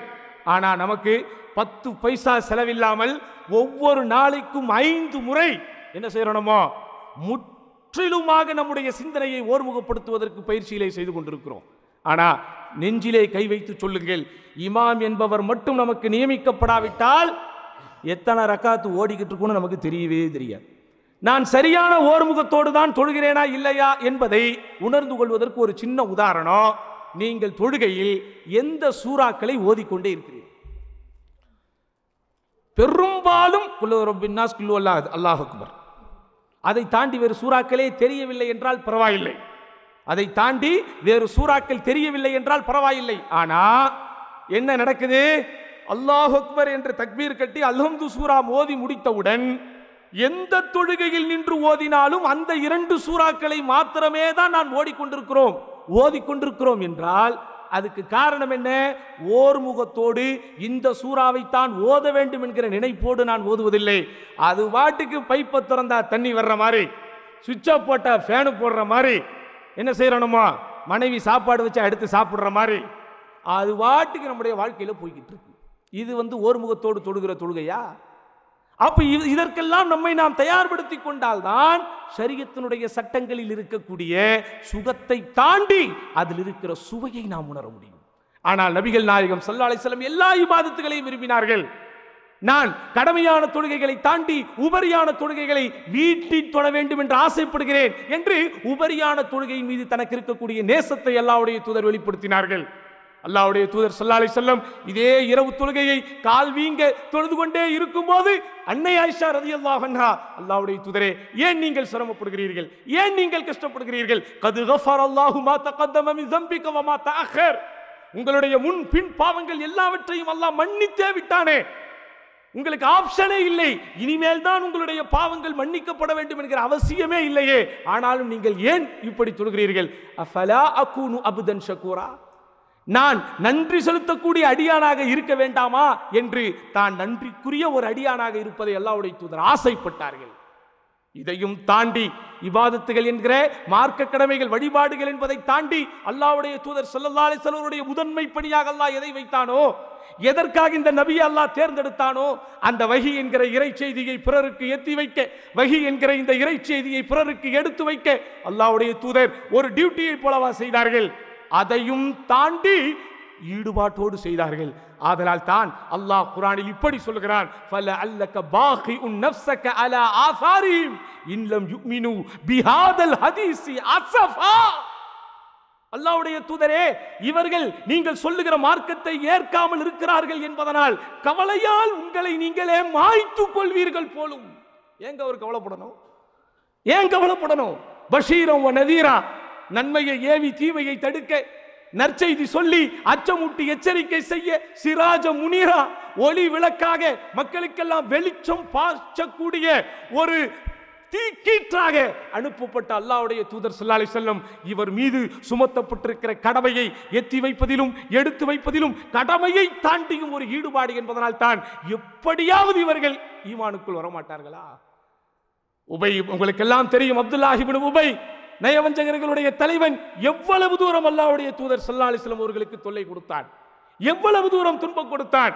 நபிகள் நாயகம் ஸல்லல்லாஹு அலைஹி வஸல்லம் தன்மானத்தோடு விளையாடியவன், பெருமானார் ஸல்லல்லாஹு அலைஹி வஸல்லம் சுய கௌரவத்தோடு விளையாடியவன், பெருமானார் ஸல்லல்லாஹு அலைஹி வஸல்லம் குடும்பத்தினுடைய மதிப்பை குறைப்பதற்காக போராடியவன். அல்லாஹ்வுடைய தூதர் ஸல்லல்லாஹு அலைஹி வஸல்லம் அவர்களுக்கு சமூகத்திலே இருக்கிற நன்மதிப்பை குறைக்க குலைக்க அத்துணை வழிகளையும் கையாண்டவன். அவன் செத்து கிடந்த போது அவன் ஜனாசாவிற்கு வாருங்கள் என்று அந்த அப்துல்லாஹ் இப்னு உபையின் மகன் அப்துல்லாஹ் இப்னு உபை ரலியல்லாஹு அன்ஹு அவர் ஒரு சஹாபி கூப்பிட்ட உடனே அல்லாஹ்வுடைய தூதர் ஸல்லல்லாஹு அலைஹி வஸல்லம் போவதற்கு தயாரானார்கள். யாரால முடியும்? யாரால முடியும்?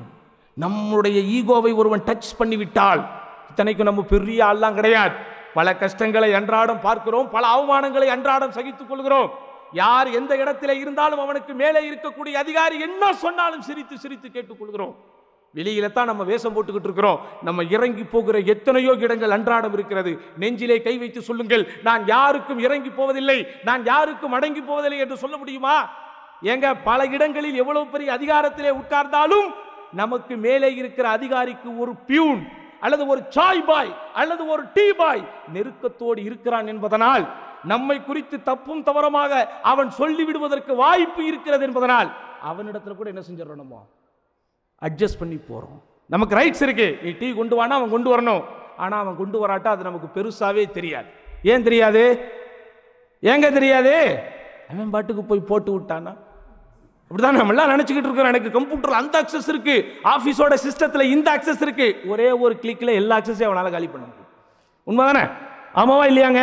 அக்கவுண்ட்ஸ் டிபார்ட்மெண்ட்டா ஃபினான்ஸ் சம்பந்தப்பட்ட அக்சஸ் மட்டும் அவருக்கு இருக்கும், இவருக்கா இந்த அக்சஸ் மட்டும் இருக்கும். ஆனா அவருக்கு ஒரு கிளிக்க போட்டு விட்டார்னா உனக்கு எந்த அக்சஸும் கிடையாது. நீ அந்த அட்டெண்டன்ஸ் மிஷின் இருக்க, அதுல போய் உன் விரல வச்சா கூட சத்தியமே வராது. அப்ப அப்படி ஒரு நிலை ஆகிவிடக் கூடாது என்பதனால் எல்லாவற்றையும் சகித்துக் கொள்கிறோம். சம்பந்தமில்லாதவனிடத்திலே இறங்கி செல்கிறோம். அப்படிதானே? அப்போ நம்முடைய ஈகோவை ஒருவன் டச் செய்து விட்டால் அதில்தான் நம்முடைய முனைப்பு முழுவதும் இருக்கிறதே தவிர மார்க்கத்தின் விஷயத்திற்காக இறங்கி போவதற்கு நாம் தயாராக இல்லை. ஆனால் அல்லாஹ்வுடைய தூதர் ஸல்லல்லாஹு அலைஹி வஸல்லம் அவர்கள் வசதியாக வாழ்வதற்குண்டான வாய்ப்புகள் வாசல் தேடி வந்த போதெல்லாம் அதை தூக்கி எறிந்துவிட்டு ஏழ்மையை ஏற்றுக்கொண்டு வறுமையை இன்முகத்தோடு ஏற்றுக்கொண்டு அல்லாஹ் அவர் மீது சுமத்திய கடமையை இன்முகத்தோடு செய்தார்கள். அந்த அப்துல்லாஹ் பின் உபையின் ஜனாசாவிற்கு போறதுக்கு தயாரானாங்க. அல்லாஹ் தடை செய்தவுடன் போகல. சரி, ஜனாசாக்கு தான் போகல, பாவ மன்னிப்பு கேட்கலாம். கேட்டாங்களா இல்லையா? அப்ப அல்லாஹ்வுடைய தூதர் ஸல்லல்லாஹு அலைஹி வஸல்லம் அல்லாஹ் அதையும் தடை செய்கிறான். எப்படி? நீங்க ஒரு முறை அல்ல 70 முறைக்கு மேல் நீங்க 70 முறை பாவ மன்னிப்பு கேட்டாலும் அல்லாஹ் அவர்களே மன்னிக்க மாட்டான். இப்படி அடுக்கடுக்காக தட்டையானை பிறப்பிக்கப்படும் வரை எங்கெல்லாம் வாய்ப்புகள் இருக்கிறதோ அந்த வாய்ப்புகளுக்கெல்லாம் அல்லாஹ்வுடைய தூதர் ஸல்லல்லாஹு அலைஹி வஸல்லம் இறங்கி போனார்கள். ஆனா நம்ம எங்கெல்லாம் வாய்ப்பு இருக்குதோ அந்த வாய்ப்பையெல்லாம் தேடி தேடி நழுவி போய்கிட்டு இருக்கிறோம். எப்படி தப்பிக்கலாம்? நிறைய பேருக்கு பிரயாணத்திலே ரைட்டு சுருக்கி தொழுவதற்கு சலுகை இருக்குது. அது இத்தனை கிலோமீட்டரா என்கிற சர்ச்சை பலமுறை இருந்தாலும் ஒரு பெரும்பான்மையான அறிஞர்கள் இத்தனை கிலோமீட்டர் நமக்கு வகுத்து சொல்லியிருக்கிறாங்கன்னா அது வரணுங்கிறத பற்றிலாம் இவங்க யோசிக்கிறதே கிடையாது. விட்டு தாண்டிட்டு அடுத்த தெருவில் பள்ளிவாசலாம் அல்லாஹ் அக்பர் 2 ரக்காத்து வேலை முடிஞ்சு. யார் உங்களுக்கு இப்படி ஃபத்வா கொடுத்தா? ரைட், சலுகைகளை நாம் செய்வதை அல்லாஹ் நேசிக்கிறான். எப்படிங்க நேசிக்கிறான்? கடமைகளை நாம் செய்வதை அல்லாஹ் நேசிப்பதை போல சலுகைகளை நாம் பயன்படுத்திக் கொள்வதை அல்லாஹ் நேசிக்கிறான். அப்படின்னு இருந்தாலும் உண்மையிலேயே அந்த சலுகைக்கான எலிஜிபிள் கிரைட்டீரியா என்று சொல்லப்படக்கூடிய அந்த சாத்திய கூறுகள், அந்த அடிப்படை அனுமதிக்குண்டான அந்த சாத்தியங்கள் வந்துவிட்டதா இல்லையா என்பதை பார்ப்பதற்கெல்லாம் இன்றைக்கு நமக்கு மனது வருவதே இல்லை சகோதரர்களே. ரொம்ப சர்வ சாதாரணமாக ஷரியத்தினுடைய சட்டங்களை எடுத்துக்கொள்கிறோம். ஷரியத் இலகுவானது, ஷரியத் இனிமையானது. மார்க்கத்தின் எந்த சட்டத்தையும் நீங்கள் கஷ்டமாக காட்ட முடியாது. அதற்கு ஒரே ஒரு உதாரணத்தை சொல்வதற்கு நான் ஆசைப்படுகிறேன். உங்களுக்கு தெரியுமா, மார்க்கம் ஷரியத்தை ஒரு அமைப்பாக தந்திருக்கிறது. அந்த அமைப்பில் பல சட்டங்களை கொடுத்திருக்கிறது. அந்த சட்டங்களை நாம் செய்வதற்கு சில அடிப்படை தகுதிகளை நிர்ணயித்திருக்கிறது. ஒரு சில உச்ச வரம்புகளை நிர்ணயித்திருக்கிறது. உதாரணமாக ஜகாத், அது கடமை. எல்லாருக்கும் கடமையா? இல்லை. யாருக்கு மட்டும்தான் கடமை? செல்வம் உள்ளவர்களுக்கு மட்டும்தான் கடமை. செல்வம் அப்படின்னு சொன்னா என்கிட்ட 1000 ரியால் இருந்தாலும் செல்வமா இல்லையா? என்கிட்ட 500 ரியால் இருந்தாலும் செல்வமா இல்லையா? அப்படி இல்ல. நிசாப் என்கிற அந்த குறைந்தபட்ச வரம்பை அடையணும். அடைஞ்சாதான் என்னது உங்களுக்கு ஜகாத்து கடமை. இப்படி எல்லா சட்டங்களுக்கும் இஸ்லாமிய மார்க்கம் ஒரு குறைந்தபட்ச உச்சவரம்பை நிர்ணயித்து அந்த உச்சவரம்பை அடையும் ஒரு சூழ்நிலைக்கு பிறகுதான் உங்களுக்கு அதை கடமை என்று இஸ்லாமிய மார்க்கம் கொடுத்திருக்கிறது. ஆனா அதை நம்ம செய்வதற்கு என்ன செய்யல, நம்ம மனசு நமக்கு வர்றதில்லை. அதை செய்வதற்கு நமக்கு இதிலையும் குறை வைக்கக்கூடியவர்களை தூக்கி அல்லாஹ் உடனே நரகத்தில் போட்டுருவானா? என்ன ஆப்ஷனை நமக்கு கொடுத்திருக்கிறான் சொல்லுங்க? என்ன ஆப்ஷன்கள் கொடுத்திருக்கிறான்? தௌபானா என்னது? பாவ மன்னிப்பு. தௌபா என்றால் பாவ மன்னிப்பு. இந்த பாவ மன்னிப்பினுடைய வாசல் எப்போதும் திறந்திருக்கிறதா இல்லையா? திறந்திருக்கு. எது வரைக்கும் திறந்திருக்கிறது? சூரியன் கிழக்கிலே உதிக்கிற சூரியன் மேற்கே உதிக்கிற வரைக்கும். இது கியாமத் நாளோட சம்பந்தப்பட்டது. ஒரு இண்டிவிஜுவல் பர்சனாக, ஒரு தனி மனிதனாக எனக்கு தௌபாவின் வாசல் எவ்வளவு தூரம் திறந்திருக்கு? மாலம் யுகர்கிர், சக்கராத் என்கிற அந்த கடைசி நிலையை அடைந்து மரணத்தை தழுவக்கூடிய அந்த நேரம் வரைக்கும் அல்லாஹ் எனக்கு என்ன வச்சிருக்கிறான்? தௌபாவை வைத்திருக்கிறான். உங்களுக்கு தெரியுமா, இந்த தௌபா என்கிற இந்த சட்டத்தை பனு இஸ்ரவேலர் என்கிற சமூகத்திற்கு அல்லாஹ் எப்படி வைத்திருக்கிறான்? தப்சீர் இப்னுல் முன்திர் என்கிற நூலில் பதிவு செய்யப்பட்டிருக்கக்கூடிய ஒரு சம்பவம். அப்துல்லாஹ் இப்னு மசூத் ரலியல்லாஹு அன்ஹு அவர்களும் அவர்கள் தம் தோழர்களும் தங்களுக்கிடையில் உரையாடி கொண்டிருக்கிறார்கள். பனு இஸ்ரவேலர்களுக்கு செய்த அருட்கொடைகளை பற்றி எல்லாம் அவர்கள் பேசிக் கொண்டிருக்கிறார்கள். என்னென்ன அருட்கொடைகள் அவர்களுக்கு? உலகத்திலேயே இப்படியெல்லாம் ஒரு அருட்கொடைகளை அனுபவித்த ஒரு சமூகம் ஒன்று இருக்கும் என்றால் அது பனு இஸ்ரவேலர் என்கிற சமூகம் தான். ஏன்? அவங்க கேட்டதையெல்லாம் அல்லாஹ் கொடுத்தான். அப்படிதானே?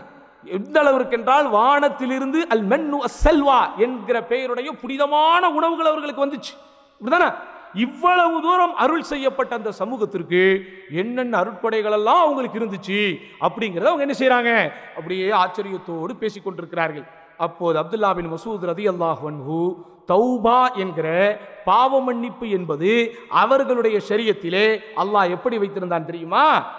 ஒருவர் ஒரு பாவம் செய்தால் அவர் இந்த பாவத்தை செய்திருக்கிறார், இந்த பாவத்திற்கு இதுதான் பரிகாரம் என்று அவருடைய வீட்டின் சுவற்றில் என்ன செய்யப்படும்? எழுதி ஒட்டப்படும். அதாவது அல்லாஹ் அவர்களுக்கு தௌபாவை தர்றான். ஆனால் அந்த தௌபாவை தருவதற்கு வைத்திருக்கக்கூடிய என்னது கண்டிஷன்? என்ன கண்டிஷன்? இவர் இந்த பாவத்தை செஞ்சிருக்கிறாரு, இந்த பாவத்துக்கான பரிகாரத்தை இவர் செய்யும். நமக்கும் பாவங்கள் இருக்கிறது, பாவங்களுக்கான பரிகாரம் இருக்கிறது. ஆனால் நம்முடைய தன்மானத்தை அல்லாஹ் என்ன செய்கிறான்? பாதுகாத்து கொடுக்கிறான். நாம் செய்யக்கூடிய பாவங்கள் எல்லாம் நம்முடைய வீட்டின் தலைவாசலில் எழுதி ஒட்டப்பட வேண்டும் என்று அல்லாஹ்வுடைய என்ன செய்யல நமக்கு சட்டம் போடல. பாவங்களுக்கு பரிகாரமே இருந்தாலும் அந்த பரிகாரத்தை நீங்கள் செய்யாவிட்டால் அதையும் அல்லாஹ் என்ன செய்கிறான்? அவன் நாடினால் மன்னிக்கிறான். எவ்வளவு பெரிய இலகுவான மார்க்கத்திலே இருக்கிறோம். காலையில் பாவம் செய்தவர்களை எல்லாம் மாலையில் மன்னிக்கிறான், மாலையில் பாவம் செய்தவர்களை எல்லாம் காலையில் மன்னிக்கிறான். எவ்வளவு தூரம் தௌபாவினுடைய வாசலை அல்லாஹ் நமக்கு திறந்தே வைத்திருக்கிறான். ஒவ்வொரு நாளும் அஸ்தக்ஃபிருல்லாஹ் அஸ்தக்ஃபிருல்லாஹ் வ அதூபு இலை என்கிற இந்த திக்ர்களை அன்றாடம் 100 முறை சொல்லுகிறோம். காலையில் சய்யுதுல் இஸ்திக்ஃபார், மாலையில் சய்யுதுல் இஸ்திக்ஃபார். இதை சொல்வதன் மூலம் நம்முடைய பாவங்கள் மன்னிக்கப்படுகிறது. பள்ளிவாசலுக்கு நீங்கள் நடந்து வரும்போது எடுத்து வைக்கிற ஒவ்வொரு எட்டுக்கும் பகரமாக உங்களுடைய பாவங்கள் மன்னிக்கப்படுகிறது. ஒரு சகோதரன் இன்னொரு சகோதரனை சந்தோஷமாக பார்த்து அஸ்ஸலாமு அலைக்கும் என்று சொல்லி கையை குலுக்கினால் அந்த முசாஃபஹாவிற்கு பயனாக உங்களுடைய பாவங்கள் மன்னிக்கப்படுகிறது. சுப்ஹானல்லாஹில் அஸீம், சுப்ஹானல்லாஹி வ பிஹம்திஹி, சுப்ஹானல்லாஹில் அஸீம் என்று சொன்னால் அது உங்களுடைய பாவங்களுக்கு பிராயச்சித்தமாக அமைகிறது. எத்தனை விஷயங்கள் சகோதரர்களே! எவ்வளவு இனிமையான, எவ்வளவு இலகுவான, எவ்வளவு சுவையான ஒரு மார்க்கத்திலே நாம் இருக்கிறோம். ஆனால் அந்த மார்க்கத்தினுடைய கடமைகளை குறைந்தபட்ச அளவு செய்வதிலே கூட நமக்கு அது ஒரு சுமையாக இருக்கிறதென்றால் நாம் மாற வேண்டும். அப்படி மாற்றத்திற்குண்டான பயிற்சிக்குத்தான் இந்த ரமதான். யோசித்து பாருங்கள். உங்களுடைய கம்பெனியின் சார்பாக, நீங்கள் வேலை பார்க்கிற ஒரு நிறுவனத்தின் சார்பாக ஒரு ஒர்க் ஷாப் அட்டெண்ட் பண்ணுகிறீர்கள். ஏதோ ஒரு சிறப்பு பயிற்சி வகுப்புக்காக உங்களுடைய கம்பெனி கட்டணம் செலுத்தி அனுப்புகிறார்கள். இன்றைக்கு மாஷா அல்லாஹ் பெரும்பான்மையான பெரிய நிறுவனங்கள் அதை செய்கிறது. நீங்கள் கம்ப்யூட்டர் துறையில் வேலை பார்க்கிறீர்கள் என்றால் உங்களுக்கு எல்லாம் அவனுடைய பையனுக்கு தான் இருந்தாலும் அதில் செல்ஃபா தனிப்பட்டவரை நம்ம பயனடைகிறோமா இல்லையா? பயனடைகிறோம். ஒரு ஒர்க் ஷாப்புக்கு ஒரு நாள் உங்களை அனுப்புறாங்க, 2 நாள் அனுப்புறாங்க. ஒரு வாரம் போய் நீங்க அட்டெண்ட் பண்ணிட்டு வந்துட்டீங்க. திரும்ப எந்த விதமான ப்ராக்ரஸ், எந்த விதமான முன்னேற்றமும் இல்லை. உங்களுடைய முதலாளி உங்களை ஏத்துக்குவாரா? ஏத்துக்குவாராங்க? ஏத்துக்குவாரா என்பதை விட உங்களை எடுத்தறிந்து பேசுவார். அவருக்கு ஆத்திரம் வரும். ஏன்? உனக்கு வேலை கொடுத்து சம்பளம் கொடுத்து உனக்காக அந்த பயிற்சி கட்டணத்தையும் செலுத்தி அந்த டைம்ல நீ வேலை பார்க்காம போது உனக்கு ஒரு காம்பன்சேஷன் போட்டு அவனை வச்சு வேலை வாங்கி அவனுக்கு ஓவர் டைம் கொடுத்து இவ்வளவும் செஞ்சு உன்னை அனுப்பியிருக்கிற, என்னடா நீ ஒண்ணுமே கத்துக்காம வர? அவமானமா இல்லையா? எத்தனை மணி நேரம் நீங்க அந்த ஒர்க் ஷாப் அட்டெண்ட் பண்ணுவீங்க? ஒரு நாளுக்கு 1 மணி நேரம் நடக்குமா? ஒரு நாளைக்கு 2 மணி நேரம் நடக்குமா? இன்னைக்கு கூட மாஷா அல்லாஹ் ஒரு நண்பரோட பேசிக்கிட்டு இருந்தேன். அமெரிக்கா போன்ற பெரிய நாட்டில் போய் அவங்க ஒரு ஒர்க் ஷாப்புக்காக அட்டன் பண்றாங்க. 2 நாள் அட்டன் சொல்லி முற்றிலுமாகவே 3 மணி நேரம் 5 மணி நேரம் தான் பயிற்சி. மற்ற நேரம் பூரா நீங்க செய்யுங்க முயற்சி அப்படின்னு அவங்க என்ன செய்யறாங்க? ட்ரைனிங் கொடுத்துட்றாங்க. ஆனா இப்படி 1 மணி நேரம் 1 வாரம் தொடர்ந்து நீங்க போய் அட்டன் பண்ணிட்டு உங்களுடைய லைஃப்ல அல்லது உங்களுடைய அந்த துறையில ஒரு முன்னேற்றம் வராவிட்டால் உங்களுடைய மேலதிகாரி உங்களை எடுத்தெறிவானா இல்லையா? அல்லாஹ் சுப்ஹானஹு வ தஆலா 1 வாரம் அல்ல சகோதரர்களே, 1 மாதம் நம்ம இந்த ஒர்க் ஷாப் அட்டன் பண்ண வைக்கிறான். ரமதானுங்கிறது பயிற்சியா இல்லையா? இந்த பயிற்சியில் நம்ம 1 நாள் தான் அட்டன் பண்றோமா? 1 வருடம் தான் அட்டன் பண்ணுகிறோமா? அப்போ நினைவு தெரிந்து தொழுகையாவது நம்முடைய சமூகம் கொஞ்சம் தாமதமாக ஆரம்பிக்கும். ஆனால் நோன்பு சமூகம் என்ன செய்து கொஞ்சம் சீக்கிரமாகவே ஆரம்பித்து விடுகிறது. அதை சமூகத்தை நாம் பாராட்டத்தான் செய்ய வேண்டும். பருவம் அடைந்தால் தான் நோன்பு கடமை என்பது ஒரு புறம் இருந்தாலும் நம்ம முதலாக எப்போது நோன்பு வைத்தோம் அல்லது நம் வீட்டு பிள்ளைகளுக்கு முதலாக நோன்புக்கான பயிற்சியை எப்போது கொடுத்தோம் என்றால் நீங்களே ஆச்சரியப்படுவீர்கள். என் மகன் எல்கேஜி படிக்கும் போது நோன்பு வைக்க ஆரம்பித்தான். என் மகன் 3 வயதில் 1 நோன்பு வைத்தான், 4 வயதிலே 3 நோன்பு வைத்தான், 5 வயதிலே 6 நோன்பு வைத்தான், 7 வயதிலிருந்து என்னுடைய மகனும் மகளும் தொடர்ச்சியாக நோன்பு வைத்துக் கொண்டிருக்கிறார்கள் என்று சொல்கிறோம். இப்போது எனக்கு 40 வயதாகிறது என்றால் குறைந்தபட்சம் 30 ஆண்டு காலம் நான் தொடர் பயிற்சியிலே ஈடுபட்டிருக்கிறேன். 30 வருஷம் இந்த ஒர்க் ஷாப் நான் அட்டன் பண்ணியிருக்கிறேன். 30 வருஷம். ஆனா இன்னும் என்னுடைய ரமதான் அதே போன்றுதான் இருக்கிறது. இதே போன்றே முதல் பிறை பார்க்கும் போது ஒரு ஆர்வம் உள்ளத்திற்குள் வரும் பாருங்கள். முதலாக ரமதான் வரும்போது அந்த பிறை பார்த்தவுடன் வெள்ளையும் சொல்லையுமாக முதல் நாள் பள்ளிக்கு வரும்போது ஒரு ஆன்மீக உணர்வு வருகிறது பாருங்கள். அந்த உணர்வை 30 நாளும் என்னால் தக்க வைக்க முடிகிறதா? முதல் நாள் நான் 8 ரக்காத்து தொழுதேனே, 30 நாளும் என்னால் தொழ முடிந்ததா? முதல் நாள் 3 ஜுசுக்கள் ஓதினேனே, 4 ஜுசுக்கள் ஓதினேனே, இன்றைக்கு ஒரு நாளைக்கு 1 ஜுசு என்னால் ஓத முடிகிறதா? அப்போ இந்த ஒர்க் ஷாப்பினுடைய பலனும் பயனும் இத்தனை ஆண்டு காலம் நாம் பங்கெடுத்த இந்த பயிற்சி பட்டறையில் நாம் அடைய வேண்டிய அந்த சிறப்புகளை அடைந்தோமா இல்லையா? நோன்பு என்றாலே ரமதான், ரமதான் என்றாலே ரையான் என்றெல்லாம் சிறப்புகள் சொல்லப்பட்டிருக்கிற இதே மார்க்கத்தில் தான் என்பார்ந்த சகோதரர்களை ஒன்றை மனதில் வையுங்கள். அல்லாஹ்வுடைய தூதர் சொன்னார்கள், ருப்ப சாயிமின் லைஸ லஹு மின் சியாமிஹி இல்லல் ஜூஉ வல் அதஷ் வ ருப்ப காயிமின் லைஸ லஹு மின் கியாமிஹி இல்ல ஸஹரு வத் தஅப். எத்தனையோ நோன்பாளிகள் அவர்கள் தங்களின் நோன்பின் பலனாய் வெறுமனே பசியையும் தாகத்தையும் தான் அடைகிறார்கள். எத்தனையோ நோன்பாளி இரவு நேரத்திலே தொழக்கூடிய தொழுகையாளிகள் தங்கள் இரவு தொழுகையின் பலனாய் வெறுமனே தூக்கமின்மையையும் களைப்பையும் மட்டும்தான் அடைகிறார்கள். அதற்கு காரணம் சுகமாக எடுத்துக்கொள்ளப்பட வேண்டிய இந்த மார்க்கம், சுவையாக உணரப்பட வேண்டிய இந்த மார்க்கம், இன்பமாக அனுபவிக்கப்பட வேண்டிய இந்த மார்க்கம் நமக்கு துன்பமாக தெரிகிறது சகோதரர்களே. ஆனால் விருப்பத்திற்குரிய ஒன்று என்று வந்து விட்டால் அதை நம்ம அப்படியே எடுத்துக்கிறோம். மார்க்கம் இதெல்லாம் சில விஷயங்களை வச்சிருக்கும், அது சில பேருக்கு இயல்பாகவே விருப்பத்திற்குரிய ஒன்றாக இருக்கும், அது அவர்களுக்கு விரும்பி செய்வாங்க. ஆனால் மற்ற விஷயங்கள் என்று வரும்போது அவர்கள் என்ன செஞ்சிடறாங்க? அதை மிகப்பெரிய சுமையாக உணர்கிறார்கள். அப்போ அந்த விஷயத்திலிருந்து நாம் மாற வேண்டும் என்று சொன்னால் மார்க்கத்தை நாம் நேசிக்க வேண்டும். ஆதலால் தான் நபிகள் நாயகம் ஸல்லல்லாஹு அலைஹி வஸல்லம் எல்லா இபாதத்துகளையும் எல்லா வணக்க வழிபாடுகளையும் நேசித்தார்கள், நம்மையும் நேசிக்கும்படி வழிகாட்டினார்கள். ஒவ்வொரு ஃபர்தான தொழுகைக்கு பிறகும் தொடர்ச்சியாக நாம் ஓதிக்கொண்டு வரக்கூடிய பிரார்த்தனைகளில் முக்கியமான ஒரு பிரார்த்தனை, அல்லாஹும்ம அஇன்னி அலா ذிக்ரிக வ ஷுக்ரிக வஹுஸ்னி இபாதத்திக. யா அல்லாஹ் எனக்கு நீ உதவி செய்வாயாக, யா அல்லாஹ் எனக்கு உதவி செய்வாயாக. உன்னை நினைவு கூறுவதற்கும் உனக்கு நன்றி செலுத்துவதற்கும் உன்னுடைய வணக்க வழிபாடுகளை அழகிய முறையில் செய்வதற்கும் எனக்கு என்ன செய்ய அல்லாஹ் உதவி செய்வாயாக யா அல்லாஹ் என்று நபிகள் நாயகம் ஸல்லல்லாஹு அலைஹி வஸல்லம் அவர்கள் செய்த அந்த பிரார்த்தனை என்ன செய்யணுமோ அன்றாடம் நினைத்து பார்க்க வேண்டும். ஆதலால் அன்பார்ந்த சகோதர சகோதரிகளே, மார்க்கம் மிக மிக இலகுவானது.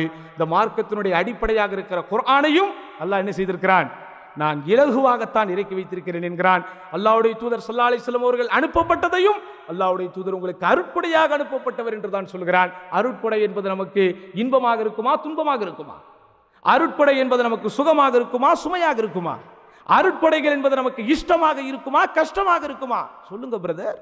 இஷ்டமானது. பாக ஷரியத்தை அல்லாஹ் சுப்ஹானஹு வ தஆலா இன்பமான ஒன்றாக கொடுத்திருக்கிறான். அதை இன்பமாக எடுத்துக்கொள்வதும் அதை சுமையாக எடுத்துக்கொள்வதும் எதுதான்? இந்த மனசு தான். அதனால மார்க்கத்தை எங்க கொடுக்கணுமோ, எங்கத்தான் கொடுக்கணும்? மனசுக்குள்ள கொடுங்க. அதனாலதான் இன்னல்லாஹ் அஸ்ஸ வ ஜல்ல லா யன்துரு இலா அஜ்சாமிக்கும் வலா இலா சுவரிக்கும் வலாக்கின் யன்துரு இலா குலூபிக்கும் வ அமாலிக்கும். நிச்சயமாக அல்லாஹ் உங்கள் தோற்றங்களையோ உங்கள் உருவங்களையோ பார்ப்பதில்லை, மாறாக உங்களுடைய உள்ளங்களையும் அந்த உள்ளார்ந்த ஈடுபாடோடு நீங்கள் செய்கிற அமல்களையும் தான் பார்க்கிறான் என்கிற நபிமொழியை இறுதி உபதேசமாக உங்களுக்கும் எனக்கும் சொல்லிக்கொண்டு, யா அல்லாஹ் எதை நாங்கள் சொல்கிறோமோ எதை நாங்கள் கேட்கிறோமோ அதன்படி வாழக்கூடிய பாக்கியத்தை எங்கள் அனைவருக்கும் தருவாயாக என்று வேண்டி, இன்னும் பேசுவதற்கு எனக்கு ஆர்வம் இருந்தாலும் அதை கேட்பதற்கு உங்களுக்கு ஆவல் இருந்தாலும் நேரத்தின் வெகுமதியை புரிந்து கொண்டு இந்த அளவில் என்னுடைய உரைக்கு திரையிடுகிறேன். எல்லாம் வல்ல அல்லாஹ் சுப்ஹானஹு வ தஆலா இந்த ரமதான் மாத்திரமல்லாமல் எல்லா நாட்களிலும் நாம் நல்லறங்கள் செய்வதற்கும் அந்த நல்லறங்களை அங்கீகரிப்பதற்கும் அருள் புரிவானாக என்று மீண்டும் ஒரு முறை துஆ கேட்டு வாய்ப்புக்கு நன்றி கூறி முடித்துக் கொள்கிறேன். வாஹிரு தஅவானா அல்ஹம்துலில்லாஹி ரப்பில் ஆலமீன். அஸ்ஸலாமு அலைக்கும் வரஹ்மத்துல்லாஹி வ பரகாத்துஹு.